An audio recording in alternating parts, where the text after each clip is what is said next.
Aujourd'hui, je voulais juste vous présenter deux petits clips de deux personnes, deux Africains. Il y en a un qui parle anglais, l'autre parle en français. Tion Niang et Philippe Simo. Ce sont deux personnes qui sont quand même conscients des enjeux des personnes de couleur et dans nos pays aussi, puis qui discutent de choses qui font vraiment du sens. Je trouve qu'ils sont inspirantes, puis qu'on peut regarder cette voie-là pour voir comment est-ce que il y a possibilité d'améliorer nos terres dans une éventualité proche. Entre-temps, il y a une période de dette karmique, c'est sûr et certain, mais par la suite, c'est sûr que tout ce que tu fais en ce moment, toute la préparation, la guérison, prendre des cours s'il le faut, commencer à, tu comprends, te débarrasser de choses toxiques, de gens toxiques, de pensées toxiques. Entre-temps, c'est ce que tu peux faire en ce moment, OK? Pour par la suite être capable de pouvoir commencer à penser de façon productive, efficiente. Comment est-ce que tu vas pouvoir contribuer à la réparation de la terre et de plusieurs terres, de plusieurs pays pour construire des systèmes qui fonctionnent pour nous. Si le blanc a un problème avec ça, c'est là qu'on a un problème. C'est le seul problème qu'on a avec le blanc. C'est si tu retournes sur ta terre pour aider ton monde, pour construire des choses, puis qu'eux, ils ont un problème avec ça, c'est là qu'on a un problème. C'est le seul problème qu'on a avec les Blancs. L'affaire de racisme, accepte-moi, blablabla, moi, I'm kind of over it, OK? It's time for you to create your own thing, OK? So, voici les deux vidéos. Merci, au revoir. Partout où tu vas dans le monde, on est les derniers de tout. Hein. N'importe quel continent. Tu vas à Dubaï, les Africains sont dans les quartiers les plus pauvres. Même aux États-Unis, c'est la même chose. Voilà. Mais maintenant, reviens chez nous.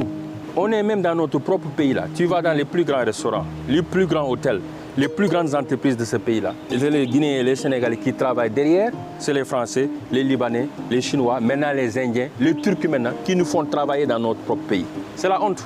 Entre-temps, on est en train de s'insulter dans les réseaux sociaux. Tous ceux qui essaient quelque chose, on t'insulte de tous les noms du monde entier. On est champion d'insulter l'autre. Pour montrer qu'on est en train de faire quelque chose, il faut être activiste. Tu prends les micros, tu insultes la personne, tu crées des mensonges sur sa famille pour montrer que toi là, tu es en train de servir ton pays. D'où est-ce que ça va nous amener? Entre-temps, les Indiens, les Turcs maintenant, ils contrôlent tout ce qui est l'immobilier en Afrique. Le moment où nous on fait ça. Télécom, le plus important d'un pays, les données. Même ça, on ne peut pas contrôler. C'est les Français, c'est Orange, c'est les autres MTN, etc. Même nos présidents, quand ils parlent, là, ils les écoutent. On ne peut même pas, on n'est même pas capable de faire des fibres optiques. Et puis on dit les Français dégagent, les Européens dégagent, les Turcs dégagent. On n'est même pas capable. C'est-à-dire qu'aujourd'hui, demain, là, si la France décide, ou les États-Unis, de couper fibre optique, on n'a pas Internet, on n'a rien. Même énergie, là, c'est les Turcs là qui ont fait bateau ici pour nous donner énergie. C'est-à-dire que s'ils décident d'amener leur bateau là, demain, il n'y a pas d'électricité en Guinée, il n'y en a pas dans beaucoup de nos pays. Mais comment est-ce qu'on va changer ça, mon frère? Moi, c'est ce qui m'anime. Ce qui me fait courir, c'est que comment est-ce que moi, je vais contribuer à mon niveau? Au moins, si je ne peux pas être le leader qui décide, je peux soutenir des leaders qui peuvent prendre des bonnes décisions pour nos enfants demain. Et si un jour, je n'arrive pas à leur convaincre et je vois qu'ils ne sont pas en train de faire ce que nous tous, on croit que ça va faire réussir les gens, je ne fais plus partie de cette affaire-là. C'est pourquoi je suis en Guinée. Je peux rester au Sénégal ou à Washington, mais je sais que la Guinée, si on aide la Guinée, si on va venir nous tous apporter notre soutien, on peut y arriver.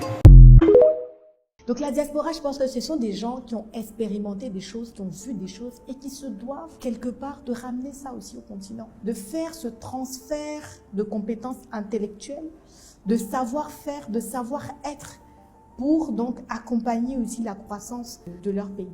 Localement, il y a des opportunités, mais je sais qu'il y a un gros gap entre le traitement auquel la diaspora donc, a eu l'habitude et le traitement et les opportunités locales. Donc, ce n'est pas forcément le même traitement financier. On n'est pas dans les mêmes écosystèmes. Ce qui fait que pour la diaspora, c'est très difficile quand ils arrivent sur le continent, ils se disent « Ah, mais ici, ça paye pas bien, etc. » Donc, ça, c'est un grand frein. Mais après, il y a aussi cette redevabilité de dire qu'en fait, si vous venez pas pour aider, si vous venez pas aussi pour construire, on vous demande pas de sacrifier tout.